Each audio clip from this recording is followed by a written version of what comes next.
আবহাওয়া দপ্তর বলল ঝড় হবে, বৃষ্টি হবে আজ থেকে অনেক। তবে আল্লাহ সব থেকে যেটা বড় আবহাওয়া দপ্তর সেটা হলো আল্লাহর দপ্তর। সেটা কার দপ্তর? আল্লাহর দপ্তর। সব জায়গায় এক সময় ঝড় বৃষ্টি হবে না। আবহাওয়া দপ্তর থেকে একেবারে মিথ্যা বলে না, তারা তো আবহাওয়াবিদ। তারা তাদের যন্ত্রপাতির সাহায্যে, বিজ্ঞানীর সাহায্যে তারা যতটুকু বলে কিছুটা হয়।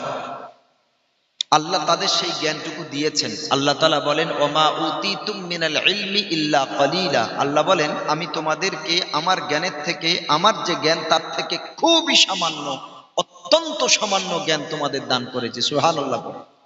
এই খুব সামান্য জ্ঞানে রকেট তৈরি হলো, বিমান তৈরি হলো, ট্রেন তৈরি হলো, চাঁদে যাচ্ছে মানুষ, মানে চাঁদে পাঠাচ্ছে। এই সামান্য জ্ঞানে, সামান্য জ্ঞানে গ্রহ কটা তা তারা খুঁজে বার করলো। পৃথিবীর কেন্দ্র হতে উপরিভাগ পর্যন্ত কটা লেয়ার আছে, কটা স্তর আছে, সব তারা এই সামান্য জ্ঞানেই এগুলো আমাদের কাছে পরিস্ফুটিত করছে, তারা তুলে ধরছে। সামান্য জ্ঞান। তো এই যদি হয় সামান্য জ্ঞান, আল্লাহর জ্ঞান কতটুকু? সুবহানাল্লাহ পড়েন।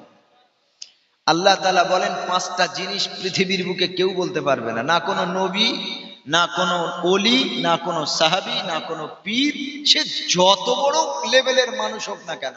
আল্লাহ তাআলা বলেন আমি আল্লাহ ছাড়া পাঁচটা জিনিসের জ্ঞান আর কারো কাছে নাই। জোরে বলেন না সুবহান। এই জন্য তিনি আল্লাহ। সব জ্ঞান যদি মানুষকে আল্লাহ দিতেন তো আল্লাহকে মানুষ মানতেন না, মানতো না আল্লাহকে।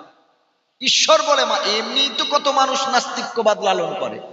তারা বলে গড বলে কিচ্ছু নেই, ঈশ্বর বলে কেউ নেই, আল্লাহ বলে কেউ নেই, খোদা বলে কেউ নেই। সব কি করে হলো? বলে প্রকৃতি এমনি হয়েছে, এমনি হয়েছে, কোনো সৃষ্টিকর্তা নেই, ক্রিয়েটর নেই, কেউ নেই। আল্লাহ বলেন আমি আছি, তোরা আমাকে দেখতে না পাস, লা তুবসিরুন, তোরা তো দেখতে পাবি না, কিন্তু আমি আল্লাহ দেখতে পাই। জোরে বলেন সুবহান। আল্লাহ আছেন। তো আবহাওয়া দপ্তরের মেন মালিক হলেন আল্লাহ। সারা পৃথিবী আসমান জমিনের অরিজিনাল মালিক আল্লাহ, আর কিছুদিন ভোগ করার মালিক আমরা। এই যে ঘর বাড়ি জমি জায়গা দোকান ঘাট কিছু আমাদের না, সব কার? আল্লাহ। যদি আমাদের হতো তো আমরা মরে যাই, কিছু কি নিয়ে যেতে পারি? কিছুই নিয়ে যেতে পারি না। আমার বাপ দাদা চলে গেছে, যাদের বাপ চলে গেছে, মা চলে গেছে, তাদের রেখে যাওয়া সম্পত্তি ছেলে মেয়েরা ভোগ করছে। আবার আমার বাপ কার জমি জায়গা ভোগ করেছিল, তার বাপ মায়ের রেখে যাওয়া জমি জায়গা, সে কার জমি জায়গা ভোগ করেছিল, তার বাবা রেখে যাওয়া জমি জায়গা। তো আসল মালিক তো আমরা না, এ তো নকল ভাড়াটিয়া এসেছে। আল্লাহ ভাড়া দিয়েছেন, বিনিময়ে বলেছেন টাকা চাই না, কিচ্ছু চাই না, ইবাদত চাই। জোরে বলেন সুবহানাল্লাহ। আরে ঘর ভাড়া দিলে পয়সা দিতে হবে না? হবে না? আল্লাহ আমাদের ভাড়া দিয়েছেন।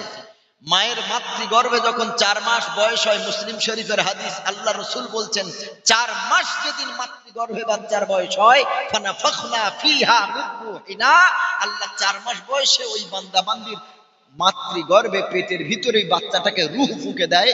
তারপরে সে থাকে জীবিত, সে নড়তে পারে, চড়তে পারে, তারপর তার ক্ষুধা লাগে, খাওয়ার প্রয়োজন হয়। আল্লাহ তাআলা বলেন যেই দিন রূহ ফুঁকে দেওয়া হয়, রসুল বলছেন ওই দিন তার তকদির, তার জন্য 4টে জিনিস লিখে দেওয়া হয়। কটা বলেন? 4টে জিনিস। সে বাঁচবে কতদিন, মরবে কবে, হায়াত মৌত লিখে দেওয়া হয়।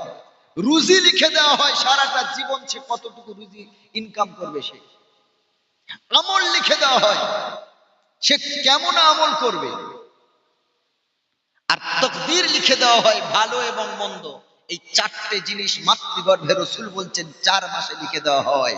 তো সেই দিন লিখেই দিয়েছেন আল্লাহ তাআলা যে আমরা পৃথিবীতে বাঁচবো কদিন আর পৃথিবীতে কেমন কাটাবো, সব আল্লাহ তাআলা এক জায়গায় নোট করে রেখেছেন, লিখে দিয়েছেন। তো ওই দিন আমাদের যত এগ্রিমেন্ট ছিল আল্লাহর আর আমাদের, ওই চুক্তিপত্র এগ্রিমেন্ট সব মাতৃগর্ভে 4 মাসে হয়ে গেছে। যে বাঁচবো কদিন, মরবো কবে, ইনকাম করব কি, মায়ের গর্ভে 4 মাসে চুক্তিপত্র তৈরি হয়ে গেছে। আল্লাহ তাআলা শুধু পৃথিবীতে পাঠিয়ে এমনি ছেড়ে দেয়নি। আল্লাহ তাআলা বলেন আমি তোকে ভাড়া দিয়েছি, আমি যদি তোর জল নিকাশি ব্যবস্থা না করে দিই, আমি যদি পানির ব্যবস্থা না করে দিই, আমি যদি লাইটের ব্যবস্থা না করে দিই, তাহলে তুই কি আমার ভাড়া ঘরে থাকবি রে? আপনি আপনার ঘরটা ভাড়া দেবেন, যে ভাড়াটিয়া যে ভাড়া নেবে সে আপনার 1 বছর হোক 2 বছর হোক এগ্রিমেন্ট চুক্তিপত্রে সই স্বাক্ষর করে সে ভাড়া নিল। আপনি যদি বলেন আমি তোমাকে বাথরুম দিতে পারবো না, কল দিতে পারবো না, টিউবওয়েল পানির ব্যবস্থা করে দিতে পারবো না, ইলেকট্রিসিটির ব্যবস্থা করে দিতে পারবো না, কারেন্ট দিতে পারবো না। থাকলে থাকো, না থাকলে না থাকো। আপনার ঘর কেউ ভাড়া নেবে বাবাজি? কেউ ভাড়া নেবে না। বলবে আগে ঘর ছোট্ট হয় তাও থাকবো, কিন্তু সাবসিডি কি আছে সেটা দেখবো, কারেন্ট আছে কিনা দেখবো, পানির ব্যবস্থা আছে কিনা দেখবো, টয়লেটের ব্যবস্থা আছে কিনা দেখবো, সামনে কোনো বাজার আছে কিনা দেখবো। তারপরে যদি দেখি সব দিক থেকে পারফেক্ট, তোমার ঘরটা নিতে পারি, ছোট্ট ঘর হলেও নিতে পারি। আমার আল্লাহ তাআলাও ঠিক সেম আমাদের সাথে আল্লাহ তাআলা এই ব্যবহারটুকু করলেন, জোরে বলেন না সুবহান। আল্লাহ রাব্বুল আলামিন বলেন সাব্বিহ ইসমা রাব্বিকাল আ'লাল্লাযী খালাকা ফাসাওয়া ওয়াল্লাযী কদ্দারা ফাহাদা। আল্লাহ রাব্বুল আলামিন বলেন তাসবিহ আদায় করো ওই রবের, ওই প্রভুর, ওই আল্লাহর নামের তাসবিহ আদায় করো। আল্লাযী খালাকা ফাসাওয়া, যিনি শুধু সৃষ্টি করেন নাই, সৃষ্টিও করেছেন এবং সেই সঙ্গে ভারসাম্য রক্ষা করেছে। সুবহানাল্লাহ পড়েন। আল্লাযী খালাকা, যে আল্লাহ সৃষ্টিও করলেন, ফাসাওয়া, ভারসাম্য রক্ষা করলেন। সুবহানাল্লাহ, সুবহানাল্লাহ। শুধু সৃষ্টি করে ছাড়েন না, শুধু সৃষ্টি করে ছাড়েন না, সৃষ্টিও করেছেন, ভারসাম্য রক্ষা করেছেন। আল্লাহকে আমরা চিনতে পারি না। আল্লাহ রাব্বুল আলামিন বলেন বান্দারে, আমি তোর এমন রব, আমি তোর এমন মালিক, এমন প্রতিপালক, আমার দুনিয়াতে তোকে পাঠালাম, আমি আল্লাহ সব ব্যবস্থা করে পাঠিয়েছি। আমি আল্লাহ তোরে দুনিয়াতে কেন পাঠালাম শোন। 27 নম্বর পারার 2 নম্বর সূরা জারিয়াতের ভিতর আল্লাহ রাব্বুল আলামিন বলেন ওয়া মা খালাকুতুল জিন্না ওয়াল ইনসা ইল্লা লিয়াবুদুন। ওরে বান্দা, আমি আল্লাহ জিন আর মানব আর দানবকে দুনিয়াতে পাঠালাম। খালাকুতুল জিন্না ওয়াল ইনসা, আল্লাহ বলে আমি জিন এবং মানুষ জাতিকে সৃষ্টি করেছি দুনিয়াতে একটাই কারণ, ইল্লা লিয়াবুদুন, তারা কেবলমাত্র আমি আল্লাহ আমার ইবাদত করবে। ইবাদতের জন্য আল্লাহ পাঠিয়েছেন। আল্লাহ জানেন বান্দা আমি তোকে সব দিলাম, তুই আমার রুজি ভক্ষণ করবি, আমার পৃথিবীতে থাকবি, আমার রুজি ভক্ষণ করে নিজেকে সবল করবি আর আমার ইবাদত করবি। আমি তোর কাছে কিচ্ছু চাই না ভাড়া হিসেবে, কিচ্ছু চাই না তোকে। আমি তোকে ইলেকট্রিসিটির ব্যবস্থা করেছি, আলোর ব্যবস্থা দিয়েছি, 1 টাকা পরিমাণ বিল আমি আল্লাহ তোকে পাঠাইনি। জোরে বলেন না সুবহানাল্লাহ। আল্লাহ আলো দিয়েছে না দেননি? আল্লাহ আলো দিয়েছে। আল্লাহ কোনোদিন বিল চেয়েছেন তোকে যে আমি আলো দিলাম, 1 টাকার বিল তুই আমাকে দে? আল্লাহ বলেন শুধু ইবাদত দে আমাকে, আর কিচ্ছু না।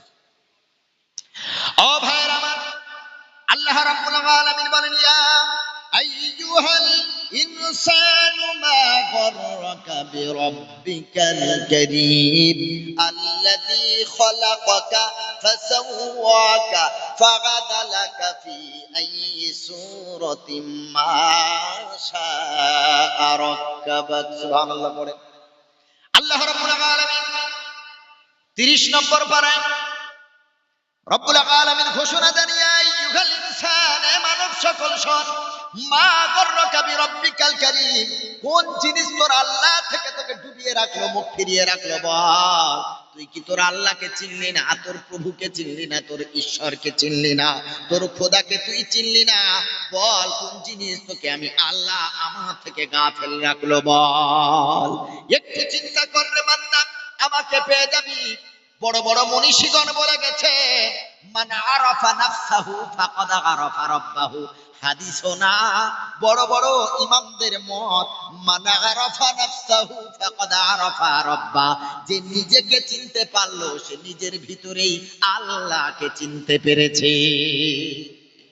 নিজের পরিকাঠামোর দিকে দেখো, বডি স্ট্রাকচারের দিকে দেখো যে আল্লাহ তাআলা কিভাবে আমাকে বানিয়েছেন, নিজেকে নিয়ে ভাবো, আল্লাহর পরিচয় পেয়ে যাবে। কথাটা হাদিস না, কিন্তু খুব যুক্তিযুক্ত, খুব দামি একটা কথা।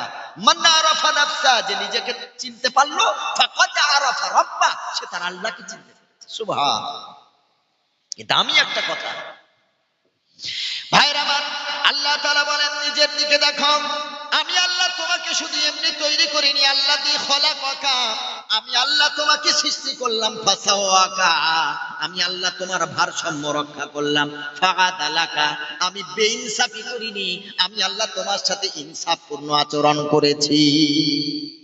সুবহানাল্লাহ। ভারসাম্য রক্ষা করলেন, ইনসাফও করলেন। কেমন ইনসাফ আল্লাহ করলেন? আল্লাহ তাআলা একটু চিন্তা করেন, নিজের দিকে ভাবেন।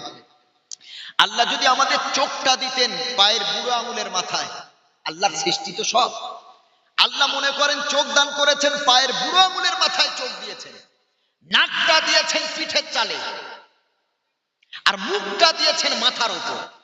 খুব চিন্তা করেন, আল্লাহ যে বললেন আমি ভারসাম্য রক্ষা করেছি, আমি চাইলে তো এমনি সৃষ্টি করে ছেড়ে দিতে পারতাম, বিকলঙ্গ করতে পারতাম তোরে। আল্লাহ বলেন আমি তা করিনি, আমি ইনসাফপূর্ণ আচরণ করেছি। কিভাবে ইনসাফ করলেন, কিভাবে ভারসাম্য রক্ষা করলেন? যদি কোনো মানুষের আল্লাহ তাআলা পায়ের বুড়ো আঙুলে চোখ দিতেন, ওই মানুষটা যখন চাষ করতে যেত, পাকে যখন পাটা ঢুকে যাবে, ও দুনিয়াটা ওর কাছে অন্ধকার লাগবে না দিনময় লাগবে, আলোময় লাগবে? অন্ধকার হয়ে যাবে। সুবহানাল্লাহ। আল্লাহ তাআলা এর জন্য পায়ের বুড়ো আঙুলের মাথায় চোখ দান করেন। এক লোকমা খানা খেতে যাবেন, সারাদিন পর আপনি ঘরে গেছেন, বাড়িতে গেছেন কাজ করে, বিবিটা খানা দিয়েছে, 3 দিনের পচা খানা না অরিজিনাল খানা, দেখবে কে, ফয়সালা করবে কে? চোখ তো দিয়েছে আল্লাহ বুড়ো আঙুলের মাথায়, নাকটা দিয়েছেন পিঠের চালে, মুখটা দিয়েছেন মাথার উপর। ও মুসলমান বাবাজি, এখন যদি বিবি কিছু খেতে দিলে, এরপর ওই খানাটা আগে তো পায়ের কাছে ধরতে হবে, কারণ বুড়ো আঙুলের মাথায় হ্যালোজেন লাগানো, পায়ের আঙুলের কাছে ধরে বলবে খানায় কোনো খারাপ কিছু পড়ে আছে কি দেখ, কোনো নোংরা পড়ে আছে কিনা দেখ। এরপরে বুড়ো আঙুলের মাথার চোখ বললো না কিছুই পড়ে নাই, আসলে টাটকা না বাসি। এখন তো আল্লাহ নাকটা দিয়েছেন পিঠের চালে, এবার ওই খানাটা ঘুরিয়ে নাকের কাছে ধরতে হবে, দেখ রে না তুই ফয়সালা কর, এটা অরিজিনাল না বাসি। নাক বললো অরিজিনাল। এরপরে মুখ যদি হয় মাথার উপর, আগে দেখানো হলো চোখকে, তারপরে দেখানো হলো পিঠের চালে আপনার ওই নাককে, তারপরে ফয়সালা দিল, তারপরে ব্রেনের ফয়সালার মাধ্যমে আপনি মাথার উপরে জবান যদি আল্লাহ দেন, তো ওই এক লোকমা খানাটা মাথার উপরে দিতে হয়। ওরে মুসলমান, এক লোকমা খানা খেতে গিয়ে কত হ্যারেজ হতে হয়। সুবহানাল্লাহ। আল্লাহ যদি এটা করতেন ভালো হতো নাকি? আল্লাহ করলেন কি? প্রথমে দিলেন চোখ। আলাম নাজআল লাহু আইনাইন। আল্লাহ তাআলা সূরা বালাদের ভিতরে বলেন, ও বান্দা, আলাম নাজআল লাহু আইনাইন, আমি আল্লাহ কি তোরে দুটো চোখ দান করিনি রে বান্দা? সুবহানাল্লাহ। কেন আল্লাহ চোখের কথা বলেন? আল্লাহকে আমরা চিনতে পারিনি, আল্লাহ যে কি সৃষ্টি করেছে নিজেকে নিয়েও কখনো ভাবিনি, কল্পনাও করিনি। আল্লাহ রাব্বুল আলামিন বলেন, আলাম নাজআল লাহু আইনাইন। বান্দা একটু তোমার চোখটা নিয়ে ভাবো, আমি আল্লাহ কি তোমারে দুটো চোখ দান করিনি রে বান্দা? নাকটা দিলেন আল্লাহ উপরে, চোখ দিলেন কেন দুটো কুটুরির ভিতরে, গর্ত করে কেন আল্লাহ রাব্বুল আলামিন চোখ দান করলেন? আর আল্লাহ রাব্বুল আলামিন কেন চোখের উপরে পাতাও দান করলেন? কেন আল্লাহ এই সব সিস্টেম করলেন? একটুখানি ভাবুন। একটা বাচ্চা সবে হাঁটা শিখেছে, 8 মাস 9 মাস বয়স, 1 বছর বয়স সবে হাঁটা শিখেছে, বারবার জানালা ধরে হাঁটে, দরজা ধরে হাঁটে, দেওয়াল ধরে হাঁটে, বারবার আছাড় খেয়ে পড়ে, দাঁতে লাগে, ঠোঁটে লাগে, নাকে লাগে, কিন্তু আল্লাহ তাআলা চোখটাকে হেফাজত করে নেয়। সুবহানাল্লাহ। চোখটা যদি আল্লাহ নাকের মতো উঁচু করতেন, তাহলে বাচ্চাটা যখন পড়ে যায় তখন তাহলে লাগার কথা সর্বপ্রথম কোথায়? চোখে লাগতো। যদি চোখটা নাকের মতো উঁচু হতো। সুবহানাল্লাহ। যার চোখ নাই একমাত্র সেই বোঝে কি যে যন্ত্রণা। আমাদের তো আল্লাহ দুটো চোখ দান করেছেন, তাই এর মূল্য কদর আমরা দিতে পারি, আল্লাহকে মূল্যায়ন করতে পারিনি, আল্লাহর প্রতিটা সৃষ্টিকে আমরা মূল্যায়ন করতে পারি। চোখটা আল্লাহ হেফাজত করেছেন গর্তের ভিতরে, না হলে সারা পৃথিবীর যত বাচ্চা হাঁটা শেখার সাথে সাথে চোখটা এফেক্ট হতো তার সর্বপ্রথম। আল্লাহ রাব্বুল আলামিন এই দামি চোখ দুটোকে আল্লাহ তাআলা হেফাজত করলেন। ছেলেটা বাইক কিনেছে, বাইকের গিয়ার নাই, ছুটছে, দৌড় প্রতিযোগিতায় ছুটছে, এমন করে কিছু খড়কুটা আর বালুকণা তার চোখের ভিতরে পড়ে গেল। আপনাদেরকে প্রশ্ন করি, চোখে যখন কিছু পড়ে যায় তখন চোখের পাতাটা বারবার বারবার আপ ডাউন হয় না? হয় না বলেন? হয় না? এমনিতে একটা মানুষ নরমাল পার মিনিটে অন্তত 25 থেকে 30 বার তার চোখের পাতা পড়বে। কিন্তু যখন চোখের ভিতরে কোনো দূষিত জিনিস পড়ে, পোকামাকড় হোক, খড়কুটা হোক, বালুকণা হোক, যে কোনো প্রকারের চোখের ভিতরে পড়ার সাথে সাথে কয়েক মুহূর্তে, কয়েক মিনিটে কয়েক শতবার তার চোখের পাতা পড়ে। সুবহানাল্লাহ পড়ে। আল্লাহর দেওয়া সিস্টেম। সুবহানাল্লাহ। কারণ মানুষের যখন চোখের পাতা বারবার পড়ে, আপ ডাউন হয়, প্রতিবার পড়াতে আল্লাহ তাআলা চোখের ভিতরে একটা লুব্রিকেট জেল তৈরি করে দেয়। সুবহানাল্লাহ। জেল তৈরি করে দেয়। অনেক চোখ অপারেশন করেছে অনেকে, ডাক্তার একটা ড্রপ লিখে দেয়, লুব্রিকেটিং ড্রপ, বিভিন্ন ব্র্যান্ড নেমে হতে পারে।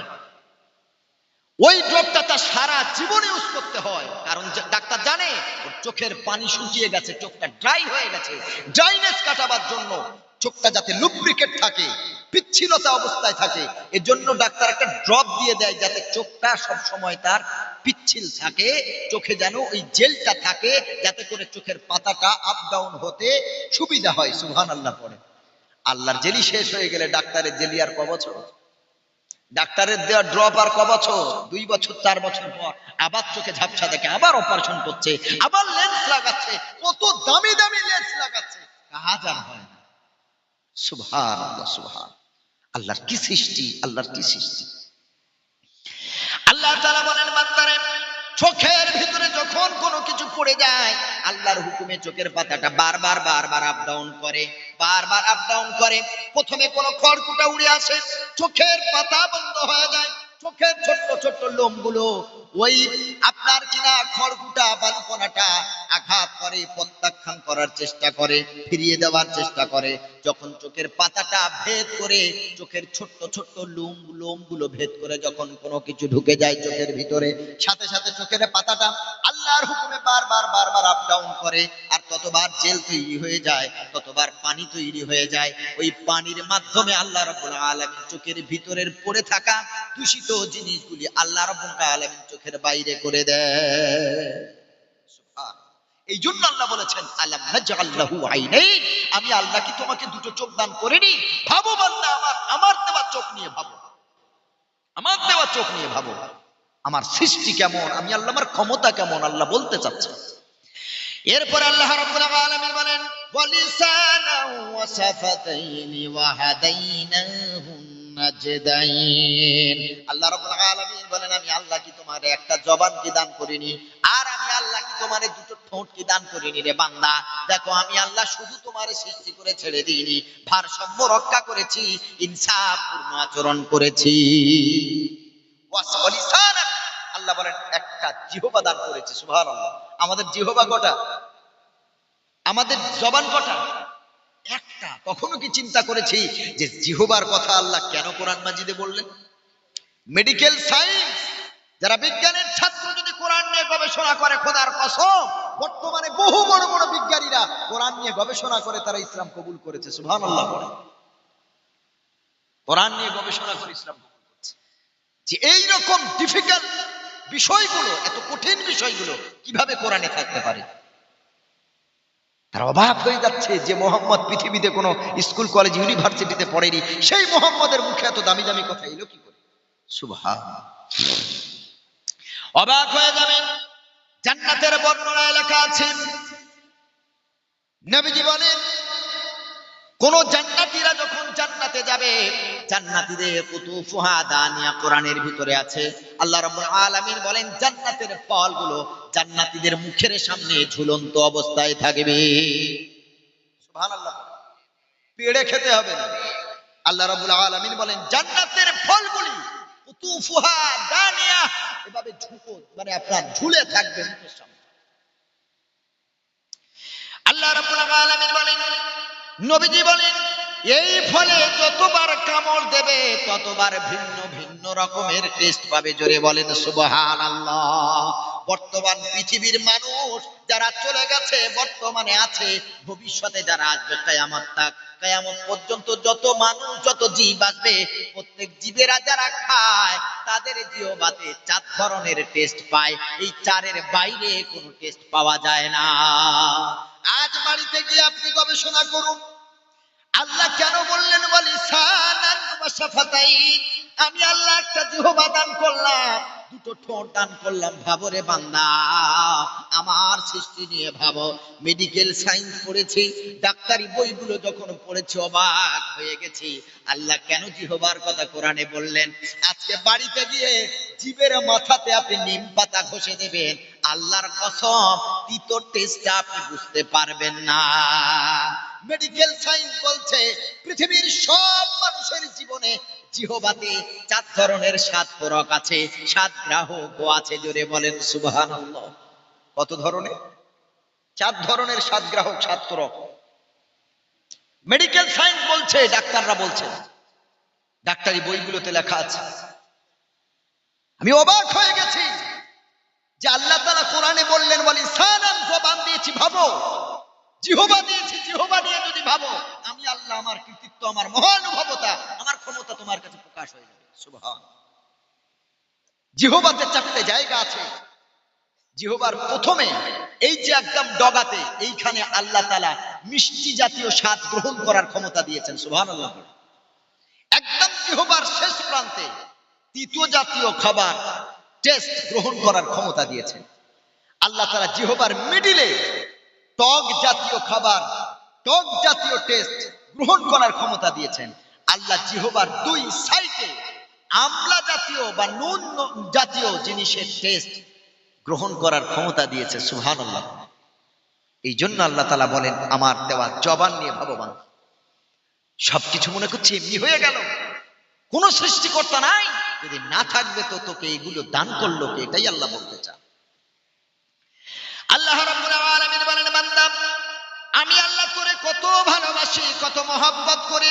যেইখানে চোখ দেওয়ার দরকার ওইখানে দান করলাম, যেইখানে নাক দেওয়ার দরকার ওইখানে দান করলাম, যেখানে জবান দেওয়ার দরকার আমি আল্লাহ দান করলাম।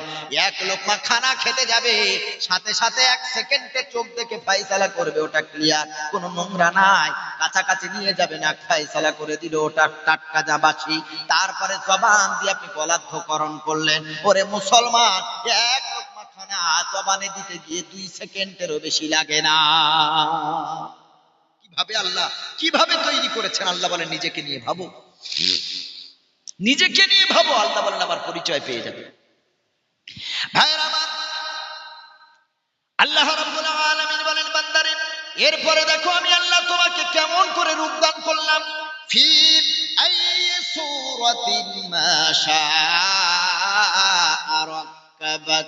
আল্লাহ বলেন বান্দারে, তোর মায়ের গর্ভে তোরা 7 ভাই, 8 ভাই, 9 ভাই, 10 ভাই বোন, সকলের রূপ আমি আল্লাহ আলাদা করেছি, সকলের রঙও আমি আল্লাহ আলাদা করেছি। জোরে বলেন সুবহানাল্লাহ।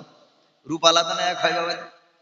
একটাই তো মায়ের পেট, একটাই তো জায়গা, একটাই তো কারখানা, মেশিনও তো একটা।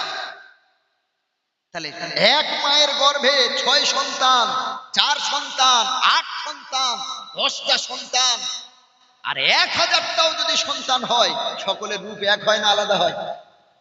সুবহানাল্লাহ, সুবহানাল্লাহ। আল্লাহ বলে আমাকে নিয়ে ভাব। একটা ইট ভাটাতে যে ইট তৈরি হয়, যে খাম্বাতে তৈরি হয়, ওখানে যতবার আপনি মাটি দেবেন, কাদা দেবেন, ইট একরকম হবে না আলাদা হবে? একরকম। কারণ বাক্সটা এক, কোম্পানির নামও লেখা আছে এক, যতবার দেবেন একই জিনিস তো বার হবে। সুবহানাল্লাহ, সুবহানাল্লাহ। মায়ের গর্ভটা আল্লাহ একটা দান করলেন, কিন্তু সন্তান দিলেন ভিন্ন। একটাই তো বাপ, একটাই তো মা, সন্তান আলাদা হয় কি করে? এখানেই তো আল্লাহর কুদরতি ক্ষমতা। আল্লাহ বলেন ফি আইয়ি সূরাতিন মা শাআ রাক্কাবাক, আমি যেই রূপেই চেয়েছি, যেভাবেই চেয়েছি, আমি আল্লাহ তোমাদের তারকিব দিয়েছি, আমি আল্লাহ তোমাদের জুড়েছি, আমি আল্লাহ তোমাদের তৈরি করেছি। জোরে বলেন না সুবহান। আল্লাহ সৃষ্টির কি ক্ষমতা, কি সৌন্দর্যতা, কি বৈচিত্র্যময় সৃষ্টি আল্লাহ। সুবহান। আল্লাহর সৃষ্টির ভুল ধরার ক্ষমতা কারও নাই পৃথিবীতে। আল্লাহ রাব্বুল আলামিন বলেন বান্দা, আমি কেন আমি আল্লাহ তোমাদের রূপ আলাদা করলাম? শুধু আল্লাহ রূপ আলাদা করলেন না, আল্লাহ আমাদের বংশ আলাদা করলেন, গোত্র আলাদা করলেন। সব মানুষের বংশ গোত্র এক হয় না আলাদা হয়? বলেন, এক হয় না আলাদা? না, বংশ গোত্র সব মানুষের আলাদা না এক? আলাদা। কেউ শেখ বংশের, কেউ মোড়ল বংশের, কেউ মন্ডল বংশের, কেউ সর্দার বংশের, কেউ নস্কর বংশের। বংশগোত্র আলাদা করলেন। কেন করলেন আল্লাহ? আল্লাহ বলে রূপ আলাদা করেছি, বংশ আলাদা করলাম, গোত্র আলাদা করলাম। তুমি কি ভেবেছো এটা আমি আল্লাহ কেন করলাম?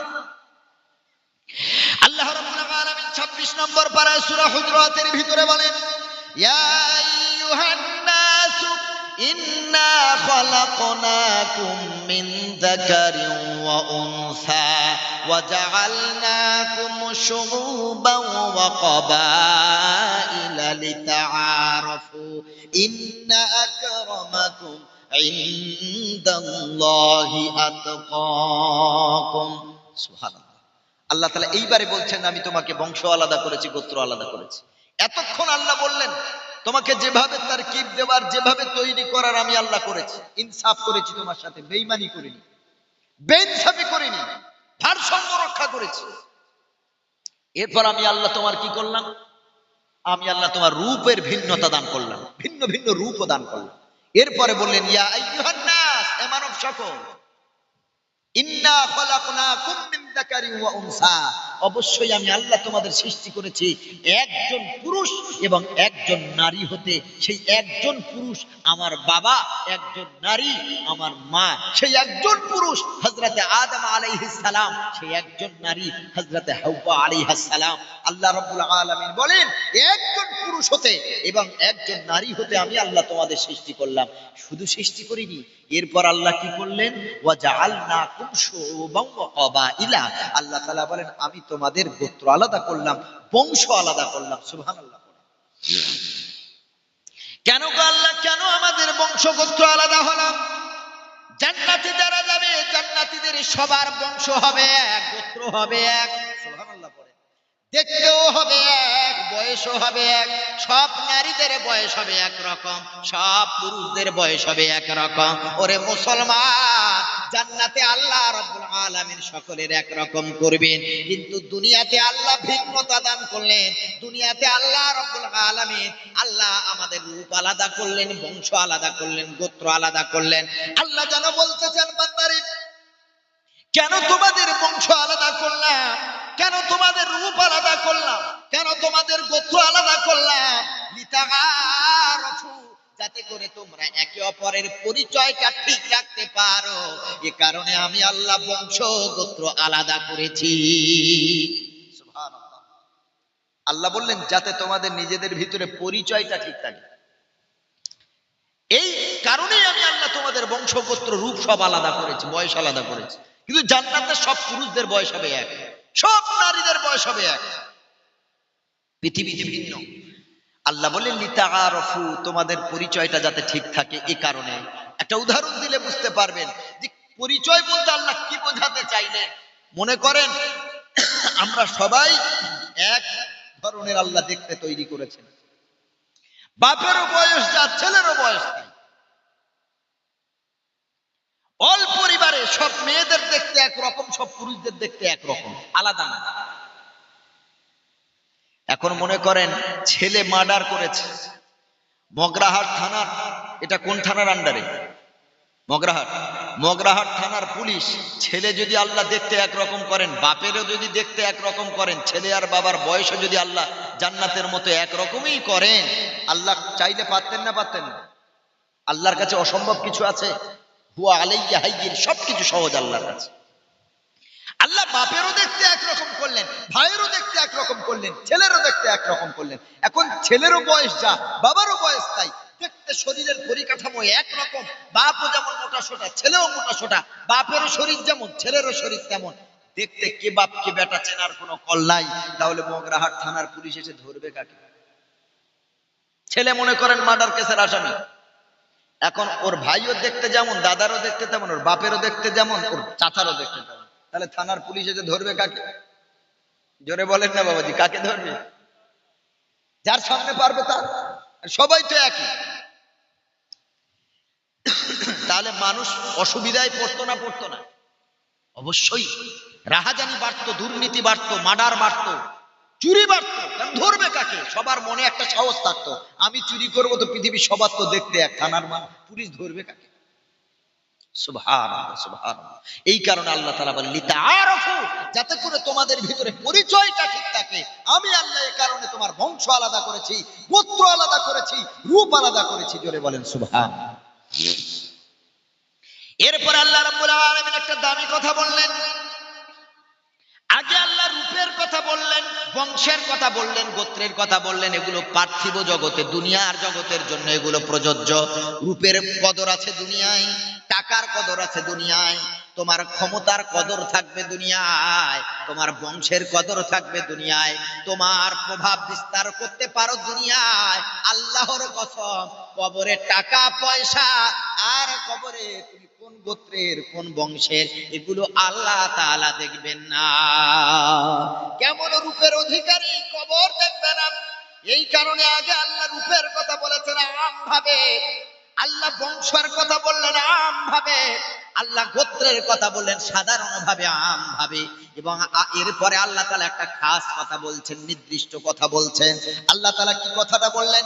আল্লাহ রাব্বুল আলামিন বলেন وَجَعَلْنَاكُمْ شُعُوبًا وَقَبَائِلَ لِتَعَارَفُوا إِنَّ أَكْرَمَكُمْ عِندَ اللَّهِ أَتْقَاكُمْ। আল্লাহ রাব্বুল আলামিন বলেন, তুমি কোন বংশের কবর তোমাকে দেখবে না, তুমি কোন গোত্রের কবর তোমাকে দেখবে না, আল্লাহও দেখতে যাবে না। কেমন তুমি রূপবান রূপবতী, গুণবান গুণবতী, আল্লাহ দেখবেন না, আল্লাহর ফেরেশতা দেখবেন না। তুমি পলিটিক্যাল কত বড় লিডার ছিলে, আল্লাহ দেখবেন না। আল্লাহ এই জন্য আগে বংশ গোত্রের কথা বলে পরের কথা আল্লাহ তাআলা বলেন ইন্না আকরামাকুম ইনদাল্লাহি আতকাকুম। আল্লাহ তাআলা বলেন বংশ আমার কাছে শ্রেষ্ঠ না, গোত্র শ্রেষ্ঠ না, আমার কাছে শ্রেষ্ঠ হলো ওই বান্দা, আমার কাছে মূল্যায়িত হবে তোমাদের ভিতরে ওই বান্দা।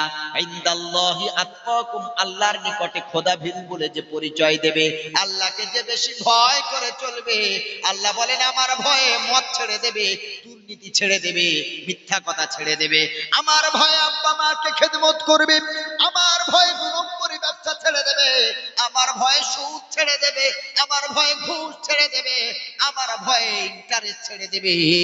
আল্লাহ বলে আমার ভয় যদি থাকে, তাকওয়া ওয়ালা যদি হয়, খোদা ভীরু যদি হয়, আমি আল্লাহ বললাম ওই বান্দা আমি আল্লাহ আমার কাছে মূল্যায়িত হবে। আল্লাহ রাব্বুল আলামিন আবার বলেন আল্লাহর কাছে মূল্যায়ন কার আছে? সাত জিনিসের কসম আল্লাহ করলেন, ওয়াশ-শামসি ওয়াদুহাহা ওয়াল কমারি ইযা তালাহা ওয়ান নাহারি ইযা জাল্লাহা ওয়াল লাইলি ইযা ইয়াগশাহা ওয়াস সামাই ওয়া মা বানাহা ওয়াল আরদি ওয়া মা তাহাহা ওয়া নাফসিন ওয়া মা সাওয়াহা। সাতটা জিনিসের কসম করলেন আল্লাহ, সাত জিনিসের শপথ করলেন আল্লাহ। আসমান ও জমিন, চাঁদ ও সূর্য, আর দিনের আলো রাতের অন্ধকার, মানুষের জীবনের এই সাতটা কসম আল্লাহ করে বললেন বান্দারে শোন, আমার কাছে মূল্যায়ন কার আছে? কদ আফলাহা মান যাক্কাহা ওয়া কদ খাবা মান দাসসাহা। কদ আফলাহা মান যাক্কাহা, আমি আল্লাহ আমার কাছে মূল্যায়িত হবে ওই বান্দা, ওই বান্দাই হবে কামিয়াবি, ওই বান্দাই সফলতার সিঁড়ি বর্জন করতে পারবে। মান যাক্কাহা, যে যার নিজেকে আত্মশুদ্ধি করে নিতে পারবে, নিজের চরিত্রটাকে পরিবর্তন করতে পারবে, নিজের চরিত্রটাকে নবীওয়ালা চরিত্র বানাতে পারবে, নিজের আখলাক সাহাবীওয়ালা বানাতে পারবে, নিজের আখলাক শয়তান থেকে দূরে রাখবে। আল্লাহ রাব্বুল আলামিন বলেন ওই বান্দা বান্দি আমি আল্লাহ আমার কাছে মূল্যায়িত হবে। এমন জীবন তুমি করিও গঠন, মরণে হাসিবে তুমি কাঁদিবে ভুবন। চরিত্রবান হওয়ার কথা আল্লাহ তাআলা বললেন। বংশ দেখবে না কবরে, গোত্র দেখবে না, ফেরেশতা এসে বলবে মান রব্বুকা, তোমার রবকে, প্রতিপালককে। তুমি যে চোখ রাঙিয়ে বলবে এই আমি খান বংশের ছেলে রে, আমার কাছে এসেছিস মানে, ওসব চলবে কবরে? এই জন্য আল্লাহ বললেন ওয়াকাবাইলা লিতাআরাফু, আমি আল্লাহ তোমার গোত্র তোমার বংশ আলাদা করেছি লিতাআরাফু, পৃথিবীর পরিচয়ের জন্য। আখিরাতে না, কবরে সব চলবে, কবরে চলবে। ইনদাল্লাহি আতকাকুম, আল্লাহর কাছে সবথেকে খোদা ভীরুকে, এইটার উপরে ডিপেন্ড করে আল্লাহ ফয়সালা করবেন। আল্লাহকে কতটুকু ভয় করতে পেরেছে। আমাদের তো ভয় নাই, মদের উপরে আমরা চলে আছি, সুদের উপরে আমরা আছি, জেনার উপরে আমরা আছি, বড় বড় বৃহৎ গুনার উপরে আমরা আছি। গুনাহকে গুনাহ বলেই তো মনে করি না, আমাদের আর ভয় কিসের? আবার আমরা বুকে বুক চাপড়ে পড়ে আমাদের মতো পাক্কা ইমানদার আর দুনিয়াতে নেই। আল্লাহ রাব্বুল আলামিন বলেন ওয়া আতারাল হায়াতাদ দুনিয়া ফাইন্নাল জাহিমা হিয়াল মাআওয়া। দুনিয়া যদি চাও তুমি, দুনিয়া যদি তুমি চাও, দুনিয়ার বেলাল্লাপনা, দুনিয়ার শান্তি, দুনিয়ার আনন্দ যদি তুমি চাও, আল্লাহ তাআলা বলেন আমি আল্লাহ দুনিয়াতেই তোমাকে শান্তি দেব, নাজ ও নিয়ামত দেব। আমি আল্লাহ দুনিয়াতে ধনী বানাবো। আমি আল্লাহ তোমাকে শুধু, তুমি যদি দুনিয়ার শান্তি চাও তো শুধু দুনিয়ায় আমি আল্লাহ ঢেলে দেব। আল্লাহ রাব্বুল আলামিন বলেন কিন্তু শোনো, যদি তুমি দুনিয়াকে লাথি মারতে পারো, দুনিয়ার মোহে যদি না পড়ো, দুনিয়াটাকে যদি প্রাধান্য না দাও, ফাইনাল জান্নাতা হিয়াল মাওয়া, আমি আল্লাহ তোমার জান্নাত চির আবাসস্থল বানিয়ে দেব। আল্লাহ বলেন ওয়া আসারুল হায়াতাদ দুনিয়া, যদি তুমি দুনিয়ার জিন্দেগিটা প্রাধান্য দাও, ফাইনাল জাহিমা হিয়াল মাওয়া, অবশ্যই প্রজ্বলিত আগুনের জাহান্নাম তোমার ঠিকানা হয়ে যাবে। কি আশ্চর্য কথা! খালিদিনা ফিহা আবাদা, অনন্তকাল পর্যন্ত সেখানে থাকতে হবে। দুনিয়াকে প্রাধান্য দিলে হবে না। দুনিয়াটা আদনা শব্দ থেকে এসেছে, যার অর্থ হচ্ছে নোংরা, নিকৃষ্ট জায়গা। তার পিছনে আমরা পড়ে আছি, তার পিছনে পড়ে আছি, ভুলেই যাচ্ছি যে মৃত্যু আমাদের সামনে। আমরা ভুলেই যাচ্ছি যে আমরা মরণশীল, মৃত্যু হবেই আমাদের, এই কথাটাই আমরা ভুলে গেছি। ভাইরা আমার, এই জন্য তাকওয়াওয়ালা হয়ে যান। আল্লাহর ভয়, কবরের ভয়, হাসরের ভয় অন্তরে যদি লালন করতে পারি গো, পৃথিবীর সব শয়তান আমাদের সামনে রুখে দাঁড়াবে, সামনে অগ্রসর হওয়ার ক্ষমতা পাবে না। আল্লাহর ভয় যদি কেউ নিয়ে চলে, তওবা যদি করতে পারে, আল্লাহর কসম শয়তান আমাদেরকে গ্রাস করতে পারবে না। সর্বদা যদি আমরা ইস্তিগফার করতে পারি, তওবা করতে পারি, শয়তান আমাদেরকে তার বেড়া জালে আবদ্ধ করতে পারবে না। আল্লাহ রাব্বুল আলামিন বলেন মান কানা ইউরিদু হারসাদ দুনিয়া নুতিহি মিনহা, দুনিয়ার যদি কেউ কোনো জিনিস চায়, দুনিয়াতে যদি আনন্দ চায়, দুনিয়ার যদি খুশি চায়, আমি আল্লাহ বলেন, আল্লাহ বলেন আমি আল্লাহ তাকে দুনিয়াতেই দান করব। আর যদি কেউ আখিরাতের কল্যাণ চায়, আল্লাহ বলেন আমি তাকে আখিরাতেরও কল্যাণ দান করব। আর কেউ যদি দুনিয়ার কল্যাণ এবং আখিরাতের কল্যাণ চায়, আল্লাহ বলেন আমি আল্লাহ তাকে দুনিয়াতেও কল্যাণময় করব, আখিরাতেও আমি আল্লাহ তাকে কল্যাণময় করব। ভাইরা, গুনাহ ছেড়ে দিতে হবে, আল্লাহর সৃষ্টিকে নিয়ে ভাবতে হবে। আল্লাহ আমাদের কত মায়া করেন, কত দয়া করেন। আল্লাহ রাব্বুল আলামিন বলেন বান্দা তোরে কত দয়া করেছি দেখ। আমি আল্লাহ যদি চাইতাম তোর মায়ের গর্ভে তোর জীবনটা নিয়ে নিতাম, আমি আল্লাহ যদি চাইতাম তোর মাতৃগর্ভে মৃত্যুটা ঘটিয়ে দিতে পারতাম। না রে বান্দা না, ভালোবেসেছি, এজন্য করে দুনিয়ার আলোতে তোকে আমি আল্লাহ দিয়েছি। আল্লাহ রাব্বুল আলামিন বলেন ইয়া আইয়ুহান নাস ইন কুনতুম ফি রাইবিন, এ বান্দা, বান্দা সকল তোরা শোন, আমি আল্লাহ যে সৃষ্টি করেছি দুনিয়াতে, এই জিনিস নিয়ে যদি তোমাদের কোনো সন্দেহ থাকে, আমি আল্লাহ যে তোমাদের পুনর্বার আবার তুলবো, যদি এ বিষয়ে যদি সন্দিহান থাকে, এই বিষয়ে যদি সন্দেহ করো, তুমি একটুখানি তোমার পূর্বে ভাবো, তোমার পিছনের দিকে তাকাও, তোমার পিছনের দিকে তাকাও, তুমি ছিলে কি? আমি আল্লাহ কোন অস্তিত্বে আনলাম? তোমার পিছনের দিকে তাকাও, একটুখানি যদি তাকাও তুমি বুঝতে পারবে। আল্লাহ বলেন আমি আল্লাহ তোমার মায়ের গর্ভে আনলাম। কেমন করে আনলাম? মায়ের গর্ভে আস্তে আস্তে তোমার বাপ আর মায়ের মিলনের মাধ্যমে আমি আল্লাহ তোমার মাতৃগর্ভে আনলাম, এরপরে আমি আল্লাহ তোমাকে ওই গর্ভেই খাবারের ব্যবস্থা করে দিয়েছি। পৃথিবীর কোন নেতা মন্ত্রী তোমার মায়ের গর্ভে খাওয়া দান করে নাই, আমি আল্লাহ তোমার মায়ের গর্ভে খাদ্য সরবরাহ করেছি। আল্লাহ রাব্বুল আলামিন বলেন, ওয়া মিনকুম মাইয়াতাওয়াফা ওয়া মিনকুম মাইয়ুরাদ্দু ইলা আরযালিল উমুরি লিকাই লা ইয়ালামা বা'দা ইলমিন শাইয়্যা। আমি আল্লাহ যাকে চেয়েছি মাতৃগর্ভেই আমি আল্লাহ তাকে মৃত্যু দান করেছি, আবার আমি আল্লাহ যাকে চাইলাম দুনিয়ার আলো দান করলাম। সুম্মা নুখরিজুকুম তিফলা, আমি আল্লাহ বাচ্চার আকারে দুনিয়াতে তার মায়ের গর্ভ হতে দুনিয়ার আলো দেখালাম। আবার আমি আল্লাহ যাকে চাইলাম মাইয়ুরাদ্দু ইলা আরযালিল উমুরি, আমি আল্লাহ যাকে চাইলাম বার্ধক্য দান করলাম, বৃদ্ধ অবস্থা দান করলাম, বৃদ্ধা অবস্থা দান করলাম। আমি আল্লাহ তাদের কারো 60 বছর হায়াত দিলাম, কারো 70, কারো 80, কারো 90, কারো 100। আমি আল্লাহ যেমন চেয়েছি কাউকে বৃদ্ধ অবস্থায়ও আমি আল্লাহ এনেছি। শোনো হে বান্দা, আমি আল্লাহ যাকে চেয়েছি মাতৃগর্ভে মৃত্যু দান করলাম, আবার আমি আল্লাহ যাকে চাইলাম যুবক অবস্থায় মৃত্যু দান করলাম, আবার আমি আল্লাহ যাকে চাইলাম বার্ধক্য অবস্থাও দান করলাম। বান্দারে ভুলে যাবি না, আমার কাছে ফিরে আসতে হবে। পৃথিবীর যে কোনায় যাও আর যেখানেই থাকো না কেন, আমি আল্লাহ আমার কাছে তোমারে ফিরে আসতে হবে। মরণ থেকে যতই পালাও মরণ তোমায় নেবে ঘিরি, যদিও সুদূর আকাশ পানে লুকাও সেটা লাগিয়ে সিঁড়ি। মরণ থেকে যতই পালাও মরণ তোমায় নেবে ঘিরি, যদিও সুদূর আকাশ পানে লুকাও সেটা লাগিয়ে সিঁড়ি। নদী পথে নৌকা চালাও ও মাঝি ভাই, আর ভেলা ডোবার আগে আমি ওপার উঠতে চাই। ডুবে গেলে ভেলা রে আর ডুবে গেলে ভেলা রে আর ওঠে না, আর ভেঙে গেলে মেলা রে আর জমে না। নদীরে কুল ভাঙে ও কুল গড়ে, নদীরে কুল ভাঙে ও কুল গড়ে, এই তো রবের খেলা।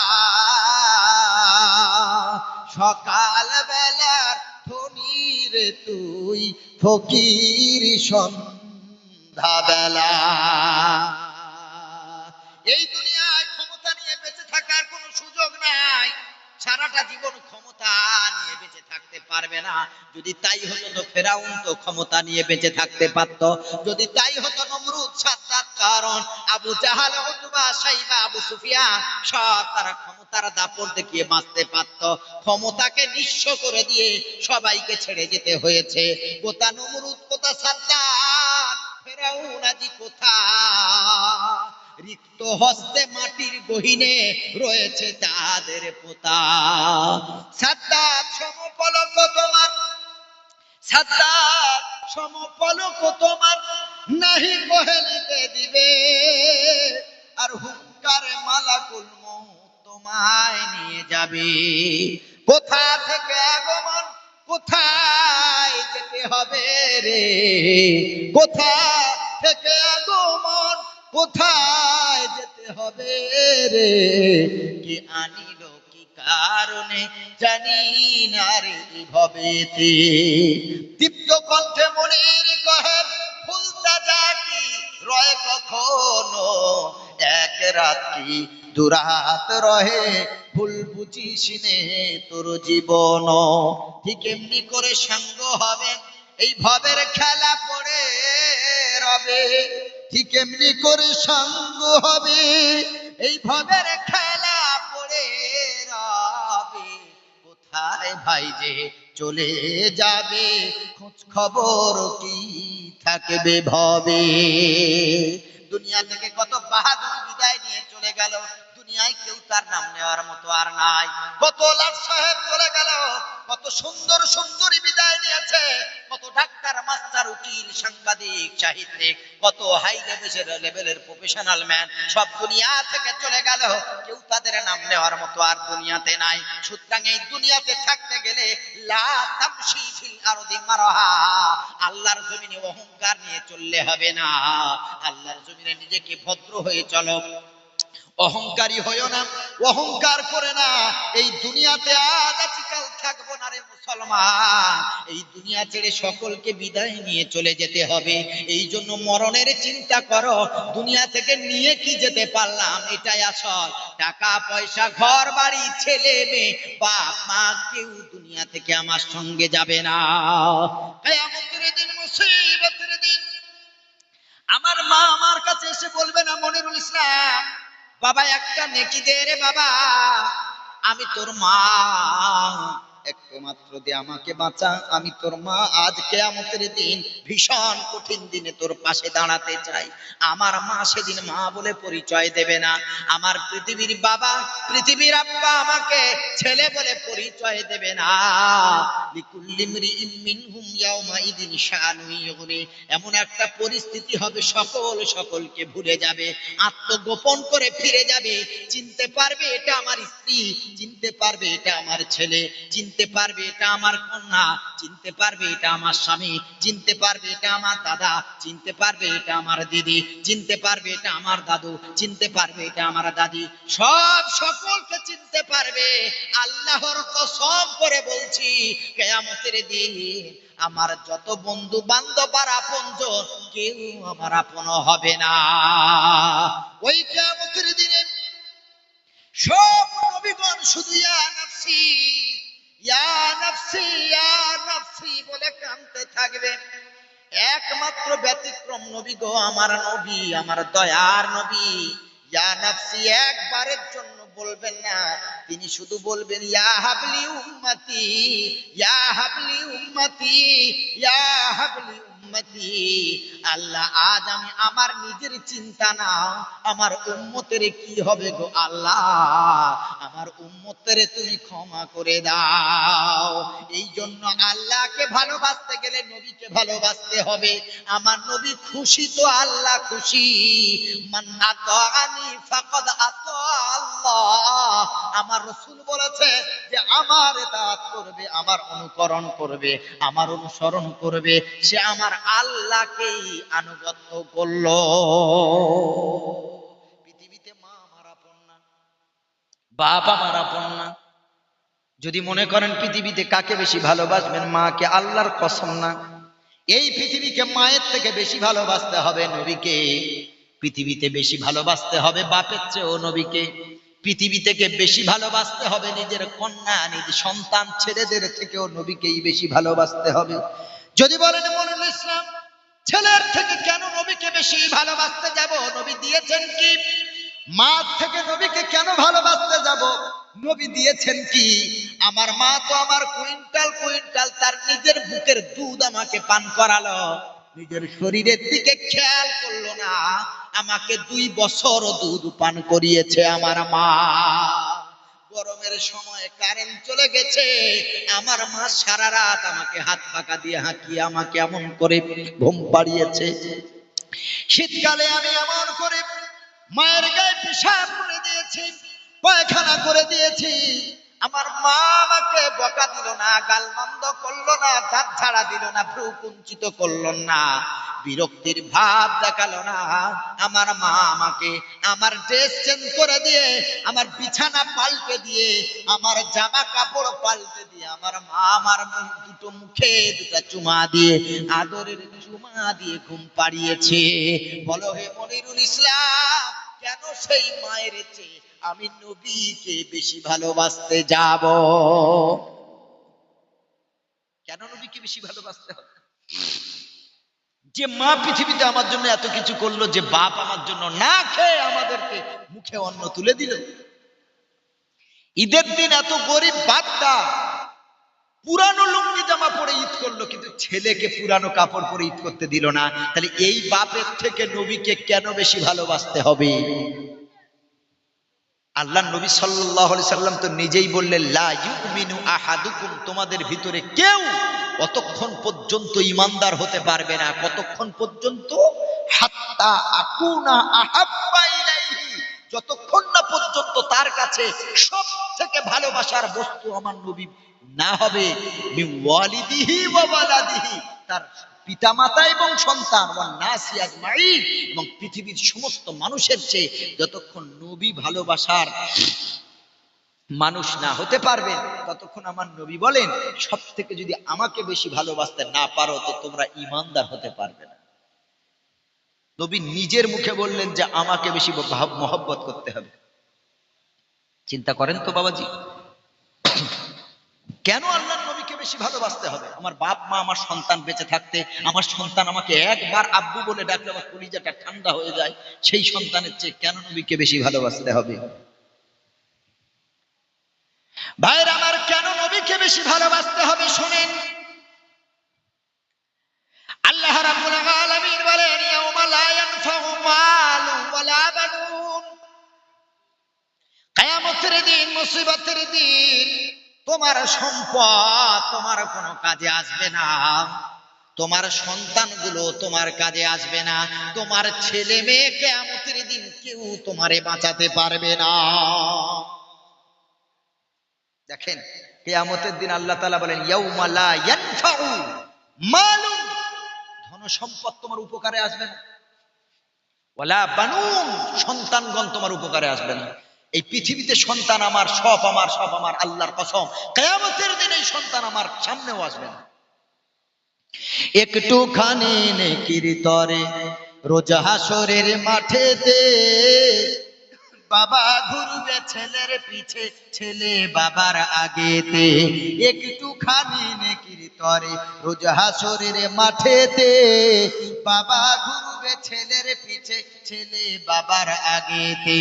আহা এমন কঠিন দিনেতে আল্লাহ কিন্তু ছাড়বে না, ঠিক মতো পড়িলে নামাজ জান্নাত তোমার ঠিকানা, ঠিক মতো পড়িলে নামাজ জান্নাত তোমার ঠিকানা। পশু পাখি কীট পতঙ্গ কেউ ঘুমিয়ে রইল না, মানুষ হয়ে ঘুমিয়ে থাকা ঠিক তোমাদের হবে না। পশু পাখি কীট পতঙ্গ কেউ ঘুমিয়ে রইল না, মানুষ হয়ে ঘুমিয়ে থাকা ঠিক তোমাদের হবে না। আহা তেমন কঠিন দিনেতে নবী বিনে আপন কেহ থাকবে না, ঠিক মতো পড়িলে দরুদ জান্নাত তোমার ঠিকানা, ঠিক মতো জপিলে দরুদ জান্নাত তোমার ঠিকানা। আল্লাহ রাব্বুল আলামিন বলেন, ইয়াউমা ইয়াফিরুল মারউ মিন আখিহি ওয়া উম্মিহি ওয়া আবিহি ওয়া সাহিবাতিহি ওয়া বানিহি। আল্লাহ রাব্বুল আলামিন বলেন, কিয়ামতের দিন আমার ভাই আমাকে দেখে দৌড় দেবে, আমার বোন আমাকে দেখে দৌড় দেবে, আমার মা আমাকে দেখে দৌড় দেবে, আমার বিবি আমাকে দেখে দৌড় দেবে, কেউ সামনে আসবে না, কেউ বাঁচাতে আসবে না, আল্লাহর দরবারে আমার হয়ে কেউ পক্ষপাতিত্ব করবে না। কিন্তু ওই কঠিন দিনে, মুসিবতের দিন, তাকাদু তামাইয়াজু মিনাল গায়জ, যেদিন জাহান্নাম উৎক্ষিপ্ত গর্জন করতে থাকবে, জাহান্নাম গর্জন করতে থাকবে, জাহান্নাম আল্লাহকে ডেকে বলবে, জাহান্নাম এত গর্জন করবে, আল্লাহকে ডেকে বলবে, আল্লাহ আমি বড় ক্ষুধার্ত, আমার ভিতরে খাদ্য পাঠাও। আল্লাহ তাআলা জাহান্নামকে বলবে, হালিক তালাতি, বল জাহান্নাম তোর পেট ভরেছে কিনা বল। আল্লাহ বলবেন, জাহান্নাম হালিক তালাতি, তোর পেট ভরেছে কিনা বল।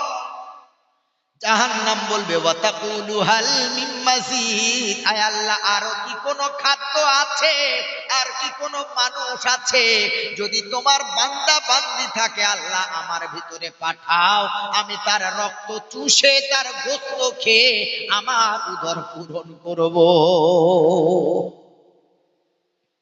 ও ভাইরা আমার, কোরআনে কারিমের ভিতরে এসেছে 29 নম্বর পারার প্রথম পৃষ্ঠায় আল্লাহ রাব্বুল আলামিন বলেন,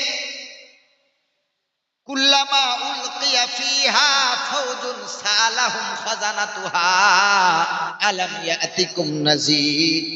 আল্লাহ তাআলা বলেন কিয়ামতের দিন জাহান্নাম উৎক্ষিপ্ত গর্জন করতে থাকবে। জাহান্নামের গর্জনে পুরো কিয়ামতের ময়দান থরথর করে কাঁপবে। হাদিস পাকের ভিতরে আছে যে কিয়ামতের ময়দান সাদা ধবধবে আটার রুটির মতো হবে। আর প্রত্যেকটা মানুষের মাথার 1 মাইল উঁচুতে সূর্য এসে হাজির হবে। 12টা মুখ দিয়ে কিরণ দেবে সূর্য। পৃথিবীর একটা মুখের রোদ আমরা সহ্য করতে পারি না। কিয়ামতের দিনে 12টা মুখ দিয়ে সূর্য কিরণ দেবে গো, তাপ আসবে। বলো কেমন করে সহ্য করব? ময়দানটা তামা হয়ে যাবে। জাহান্নামীরা শুধু বলবে বাঁচাও বাঁচাও বাঁচাও, আল্লাহ বাঁচাও। কিন্তু আল্লাহ সেদিন আমাদের আর্তনাদে আল্লাহ কান দেবেন না। সেই দিন বলে লাভ হবে না। আল্লাহ বলেন দুনিয়াতে দিলাম, দুনিয়া পাঠালাম, ইবাদত কর। জাহান্নামে এখন এসে আল্লাহর কাছে চাইলে হবে না। ও মুসলমান বাবাজি, জাহান্নাম বর্জন করবে। জাহান্নামে 70,000 ফেরেশতা জাহান্নামকে শিকল দিয়ে ধরে রাখবে। তারপরেও জাহান্নামের গর্জন রোধ করা যাবে না গো। ওই জাহান্নামে একদল মানুষকে আল্লাহ তাআলা ফেলে দেবেন। আর আল্লাহর ফেরেশতা জিজ্ঞাসা করবেন, বল আলাম ইয়াতিকুম নাযীর, তোমাদের কাছে কি কোনো বক্তা আসেনি, আলেম কি আসেনি, কোন মসজিদের ইমাম কি আসেনি? কেউ কি জাহান্নামের কথা তোমাদের কি বলেনি? কেউ কি নামাজের কথা বলেনি? তারা তখন বলবে ক্বালু বালা, অবশ্যই বলেছিল, অবশ্যই আমাদের কাছে কদ জাআনা নাযীর, আমাদের কাছে ভীতি প্রদর্শনকারী এসেছিল। আমরা বলেছিলাম ফাকাযাবনা, তোমরা মিথ্যুক। ওয়া কুলনা মা নাযালাল্লাহু মিন শাই, আর আল্লাহ তাআলা কিছুই অবতীর্ণ করেনি। তোমরা ইন আনতুম ইল্লা ফি দালালিন কাবীর। আমাদেরকে ভালো কথা বলার আগে নিজেরা ভালো পথে চলো, আমাদেরকে নামাজের দিকে ডাকার আগে নিজেরা নামাজ পড়ো। আমরা বলেছিলাম তোমরা পথভ্রষ্ট। ও মুসলমান, ওই দিন এত সব কথা বলে কোনো কাজে আসবে না। ফাতারাফু বিযামবিহিম, আমরা আমাদের অপরাধগুলো আল্লাহর সামনে স্বীকার করব। আল্লাহ আমাদের অপরাধের কথা শোনার পর আমাদের দিকে মায়ার নজরে তাকাবেন না। আল্লাহ বলবেন ফাসুকন, দূর হয়ে যা, ফাসুকন দূর হয়ে যা, ফাসুকন দূর হয়ে যা লিয়াসাবিস সাইর। ওরে দোজখবাসী, আমি আল্লাহ তোর মুখও দেখতে চাই না, দূর হয়ে যা। কেমন সেদিন হবে যেদিন আল্লাহ আমাদের মুখ দেখবেন না। জাহান্নামীদের বুকের মাঝখান থেকে ফাটলে দেওয়া হবে। আল্লাহ রাব্বুল আলামিন বলেন ওয়া আম্মা মান উতিয়া কিতাবাহু ওয়ারা যাহরিহি ফাসাউফা ইয়াদউ সুবুরা। আল্লাহ তাআলা বলেন কিয়ামতের দিন জাহান্নামীদের এই বুকের মাঝখান থেকে চিরে দেওয়া হবে, ফাটিয়ে দেওয়া হবে। আর বাম হাতটা এই বুকের মাঝখান থেকে ভিতর দিয়ে আপনার পিছনের দিকে দেওয়া হবে। জাহান্নামীদের, বেঈমানদের, বেনামাজীদের, বেরোজাদার, মা বাবার খেদমত করে না, ইসলামটাকে খেলতামাশার বস্তু মনে করেছে, এ গান বাজনা নিয়ে পড়েছিল। আল্লাহ রাব্বুল আলামিন বলে এই ধরনের মানুষের বুকটা মাঝখান থেকে চিরে ফেলা হবে। আর বাম হাতটা এই বুকের মাঝখান থেকে ওই ফাটার ভিতর থেকে পিঠের দিকে দেওয়া হবে। আর জাহান্নামীদেরকে আল্লাহ পিছন দিক থেকে এমন ভাবে মুখটা উল্টো করে দাঁড় করিয়ে দেবেন। কারণ আল্লাহ জাহান্নামীদেরকে মুখ দেখে দেখাবেন না, আল্লাহ জাহান্নামীদের মুখও দেখতে চাইবেন না। আল্লাহর ফেরেশতা ওই পিঠের ভিতর, বুকের ভিতর দিয়ে পিঠের দিকে হাত, আল্লাহর ফেরেশতা নামায় আমলটা জাহান্নামীদের এইভাবে হাতে দেবে, বাঁ হাতে। তারা কষ্ট সহ্য করতে পারবে না। আল্লাহর কাছে বলবে ফাসাউফা ইয়াদউ সুবুরা, আল্লাহ এত কষ্ট দেওয়ার থেকে চিরতরে মৃত্যু দান করে দাও। আমার আল্লাহ বলেন লা ইয়ামুতু ফিহা ওয়ালা ইয়াহইয়া, ওরে জাহান্নামী, তোদের মৃত্যুও দেব না আর বাঁচাবো না। একবার মারবো, আবার তোদের বাঁচাবো, আবার শাস্তি দিয়ে মারবো, আবার বাঁচাবো। এইভাবেই চলতে থাকবে। ওই কিয়ামতের দিনে বাঁচাবার মতো কেউ থাকবে না। মুসলমান, নূহ নবী বলবেন আমি বাঁচাতে পারবো না, ঈসা নবী বলবেন আমি বাঁচাতে পারবো না, মুসা নবী বলবেন আমি বাঁচাতে পারবো না, ইব্রাহিম নবী বলবেন আমি বাঁচাতে পারবো না। সব নবীরা বলবেন আমার বাঁচানোর কোনো আজকে অধিকার নাই, সব নবী বলবেন ইয়া নাফসি ইয়া নাফসি ইয়া নাফসি। আল্লাহর রাসূল বলছেন, নবীজি বলছেন, ওরে আমার উম্মতেরা শোনো, অন্যান্য নবীরা বাঁচাবে কি করে, তোমরা এমন নবীর উম্মত, তোমাদের সাক্ষী ছাড়া পৃথিবীর কোন নবী জান্নাতে যেতে পারবে না। হাদিস পাকে নবীজি করিম সাল্লাল্লাহু আলাইহি সাল্লাম বলেন, ইদুআ নূহি ইয়াউমাল কিয়ামাতি, আল্লাহ রাব্বুল আলামিন নূহ নবীকে কিয়ামতের দিন ডাকবেন, ডেকে আল্লাহ রাব্বুল আলামিন বলবেন, হাল বাল্লাগতা আমরি ইলা উম্মাতিকুম, ও নূহ, আমার আদেশগুলো তোমার উম্মতের কাছে কি পৌঁছিয়েছো? ইয়াকুলু নাআম, হযরত নূহ নবী বলবেন, আল্লাহ, আপনি যা হুকুম করেছেন আমার উম্মতের কাছে পৌঁছিয়েছি। ইকালু লি উম্মাতিহিম, এরপর নূহ নবীর কওমকে ডাকা হবে। আল্লাহ রাব্বুল আলামিন নূহ নবীর কওমকে ডাকবেন, নূহ নবীর সামনে দাঁড়িয়ে, তার কওম তার পিছনে দাঁড়িয়ে। এরপরে আল্লাহ রাব্বুল আলামিন নূহ নবী আলাইহিস সালামের কওমকে প্রশ্ন করবেন, বলো হাল বাল্লাগাকুম, তোমাদের কাছে কি, তোমাদের নবী নূহ কি তোমাদের কাছে আমার আদেশ পৌঁছেছে? ওই নবীর উম্মত নবীকে সামনে রেখে বলবেন, মা জাআনা মিন নাবিয়্যিন, আমাদের কাছে কোন নবী আসে নাই, মা আতানা মিন নাযীরিন, আমাদের কাছে কোনো ভীতি প্রদর্শনকারীও আসে নাই। নূহ নবী বলবেন, আল্লাহ, আমি আমার উম্মতের কাছে গিয়েছি, আপনার হুকুম দিয়েছি, আপনার হুকুম পৌঁছেছি। আর নূহ নবীর উম্মত বলবে, আল্লাহ, আপনার উম্মত আমার কাছে আসে নাই। তাহলে কি নূহ নবী মিথ্যুক? তাহলে কি নূহ নবী মিথ্যা বললেন? আল্লাহ এবার নূহ নবীকে জিজ্ঞাসা করবেন, নূহ রে, মাইয়া শাহাদু লাক, কে তোমার পক্ষে সাক্ষী দেবে বলো? নূহ নবী বলবেন, ইয়াকুলু মুহাম্মাদুর ওয়া উম্মাতুহু, আয় আল্লাহ, আজকে কিয়ামতের দিন আমার পক্ষে মুহাম্মদ সাল্লাল্লাহু আলাইহি সাল্লাম এবং তার উম্মতগণ, আমি নূহ, আমার পক্ষে সাক্ষী দেবে। জোরে বলেন সুবহানাল্লাহ। নূহ নবীর কওম ইগনোর করেছে নূহ নবীকে, নূহ নবীকে অ্যাভয়েড করেছে, নূহ নবীর ব্যাপারে বলেছে আমাদের কাছে নবী আসে নাই। নূহ নবী বলছেন, আমি গিয়েছি উম্মতের কাছে, আর উম্মত বলছে আমাদের কাছে নূহ নবী আসে নাই। এখন নূহ নবী মিথ্যুক হয়ে যাবে, নাউযুবিল্লাহ। নূহ নবী বললেন, আল্লাহ, আমি মিথ্যুক না, আমার উম্মতের কাছে গিয়েছিলাম, আমার পক্ষে সাক্ষী দেবে আখেরি পয়গম্বর মুহাম্মদুর রাসূলুল্লাহ এবং তার উম্মত আমার সাক্ষী বেনে যাবে। ও ভাইরা আমার, আমাদের নবী ওই দিন সাক্ষী দেবে, আমরা সাক্ষী দেব, আমাদের সাক্ষী নিয়ে নূহ নবী জান্নাতে যাবে গো। আল্লাহ রাব্বুল আলামিন কোরআনে কারীমের ভিতরে বলেন, ওয়া কাযালিকা জাআলনাকুম উম্মাতাও ওয়াসাতাল লিতাকুনু শুহাদা আলান নাসি ওয়া ইয়াকুনার রাসূলু আলাইকুম শাহীদা। আল্লাহ রাব্বুল আলামিন বলেন, ওরে আখেরি নবীর উম্মত শোন, আমি তোমাদেরকে এমন মধ্যম উম্মত বানিয়েছি, এমন ইনসাফের উম্মত বানিয়েছি, কিয়ামতের দিন, মুসিবতের দিন তোমরা আখেরি পয়গম্বরের উম্মত, পৃথিবীর সকলের জন্য সাক্ষ্যদাতা বেনে যাবে। আর তোমাদের জন্য তোমাদের আখেরি নবী মুহাম্মদুর রাসূলুল্লাহ তোমাদের জন্য সাক্ষী দাতা বেনে যাবে। ওই কিয়ামতের দিন আমার নবী সিজদায় পড়বে, আমাদের বাঁচানোর চিন্তা শুধু নবীর থাকবে, আমার ছেলের থাকবে না, আমার মায়ের থাকবে না, বিবির থাকবে না, বাবার থাকবে না, পৃথিবীবাসী কেউ আমার চিন্তা করবে না। যে নবীকে জীবনের চোখে দেখতে পারলাম না, ওই নবী কিয়ামতের দিন ডাক দিয়ে বলবে, ইয়া হাবলি উম্মতি, ইয়া হাবলি উম্মতি, আয় আমার উম্মত কই, আমার কাছে আয়। আল্লাহর কাছে ডাক দিয়ে বলবে, আল্লাহ, আমার উম্মতের কি হবে? বুখারী শরীফের ভিতরে এসেছে, কিয়ামতের দিন নবীজি 3টে সিজদা দেবেন, আর এক হাদিসে আছে 4টে সিজদা দেবেন। নবীজি কিয়ামতের দিন প্রথম সিজদায় পড়বেন, আল্লাহ, আমার উম্মতকে ক্ষমা করে দেন। সিজদা দিয়ে নবীজি নিজের চিন্তা না, হাসান হোসেনের চিন্তা না, ফাতেমার চিন্তা না, আলীর চিন্তা না, নবীজি নিজ বংশের চিন্তা না, উম্মতের চিন্তায় বলবেন সিজদা দিয়ে, আল্লাহ, আমার উম্মতের ক্ষমা করে দাও, আল্লাহ, আমার উম্মতকে ক্ষমা করে দাও। আমার আল্লাহ নবীর সিজদা অবনত অবস্থায় দেখে বলবেন, ইরফা রাসাকা হাবিবি, ও আমার নবী, তুমি মাথা তোলো। আর কত কাঁদবে গো নবী? পৃথিবীতে তোমার বাপ তুলে নিয়ে এতিম বানিয়েছি, মা তুলে নিয়ে এতিম বানিয়েছি গো নবী, আজ অন্তত কাঁদবেন না, আপনার জন্য জান্নাতুল ফেরদাউস অপেক্ষা করছে। আপনি যতক্ষণ না জান্নাতে যাবেন, নবী, পৃথিবীর কোন নবী, কোন উম্মত জান্নাতে যেতে পারবে না।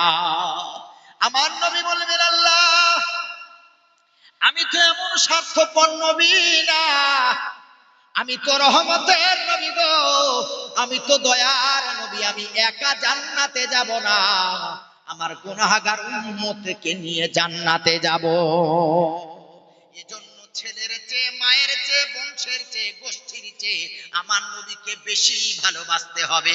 কারণ ওই কিয়ামতের দিন কেউ তো আমার পরিচয় দেবে না, আমার নবী আমাকে ভুলবে না। আল্লাহ নবীকে বলবেন, মাথা তুলুন, আপনার উম্মতকে নিয়ে জান্নাতে চলে যান। নবীজি জাহান্নামের কাছে গিয়ে দেখবেন কিছু উম্মত তারা কিছু নেকি করেছে, কিছু সওয়াব করেছে, কিছু গুনাহ করেছে। আল্লাহ নবী তাদেরকে টেনে জাহান্নাম থেকে বার করবেন। দেখবেন এখনো বহু জাহান্নামীরা আছে। নবী আবার সিজদায় পড়ে যাবেন, আবার আল্লাহর কাছে কাঁদবেন, বলবেন, আল্লাহ আমার উম্মতের এখনো তো ক্ষমা হলো না। আল্লাহ বলবেন, আবার মাথা তোলো হাবিব, গিয়ে দেখো আবার কিছু উম্মতি আছে যাদের সরিষার দানা পরিমাণ ঈমান আছে, তাদেরকে বার করে নেন জাহান্নাম থেকে। আল্লাহর নবী যাবেন জাহান্নাম থেকে, তাদেরও বার করে জান্নাতের ব্যবস্থা করবেন। আবার এসে সিজদায় পড়বেন। আল্লাহ বলবেন, হাবিব আবার হলো কি, আপনি আবার কেন সিজদায় কান্না করছেন? আল্লাহর নবী বলবেন, ও আল্লাহ, আমি এখনো দেখলাম আমার অনেক উম্মতি জাহান্নামে পড়ে আছে। আল্লাহ রাব্বুল আলামিন বলবেন, হাবিব, সেই উম্মতি জীবনে একবার কালেমা পড়ে নিয়েছে, আপনি ওই সব উম্মতদেরকে নিয়ে জান্নাতে চলে যান। শুধুমাত্র মুশরিক বাদ দিয়ে, কাফের বাদ দিয়ে আমার নবী সকলকে জাহান্নাম থেকে বার করে জান্নাতে নিয়ে যাবে। নবী আমার সামনে থাকবে, আমরা থাকবো পিছনে। সব নবী সামনে থাকবেন, তারপরে অন্যান্য নবীগণ থাকবেন, তারপরে উম্মতের ভিতরে আমরাই থাকবো প্রথম থাকবে আমার নবী, তারপরে থাকবে পৃথিবীতে আদম আলাইহিস সালাম থেকে নিয়ে আমার নবীর আগ পর্যন্ত, ঈসা নবী পর্যন্ত যত নবী এসেছেন নবীর পিছনে থাকবেন। তারপরে যত নবীর উম্মত আছে, উম্মতের ভিতরে সর্বপ্রথম থাকবো আমরা, তারপরে আমাদের পিছনে অন্যান্য নবীদের উম্মত থাকবে। আমার নবী সকলকে বার করে নিয়ে হাত দুটো এভাবে আঁচল ধরে বলবেন, আয় আমার উম্মত আয়, এই দিনটা তো দেখার জন্য আমি নবী এত কান্না করেছি রে।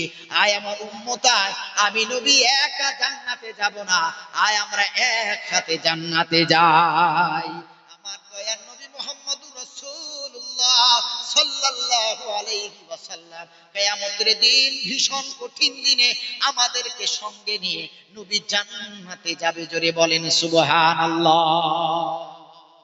এই কারণে বাবার চেয়ে, মায়ের চেয়ে, সন্তানের চেয়ে, ভাই বোনের চেয়ে, গোষ্ঠীর চেয়ে আমার নবীকে বেশি ভালোবাসতে হবে।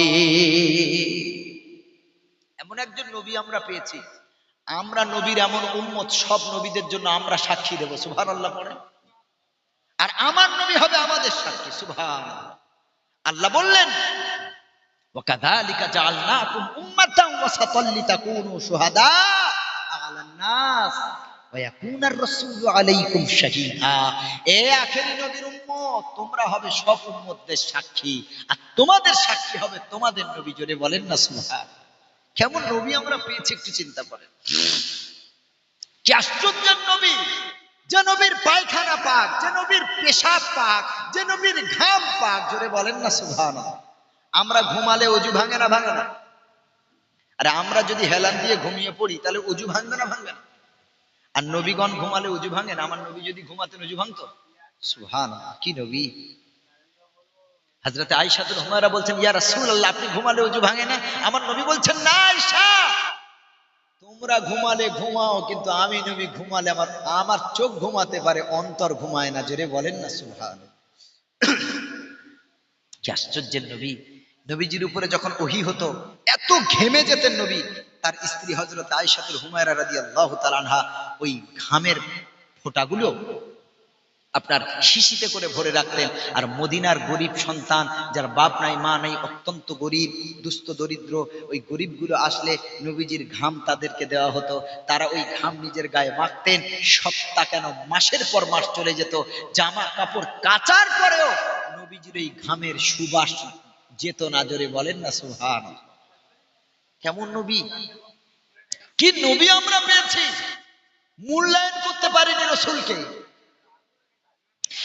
আল্লাহ রাব্বুল আলামিন বলেন قل إن كان آباؤكم وأبناؤكم وإخوانكم وأزواجكم وعشيرتكم وأموال اقترفتموها وتجارة تخشون كسادها ومساكن ترضونها أحب إليكم من الله ورسوله وجهاد في سبيله فتربصوا حتى يأتي الله بأمره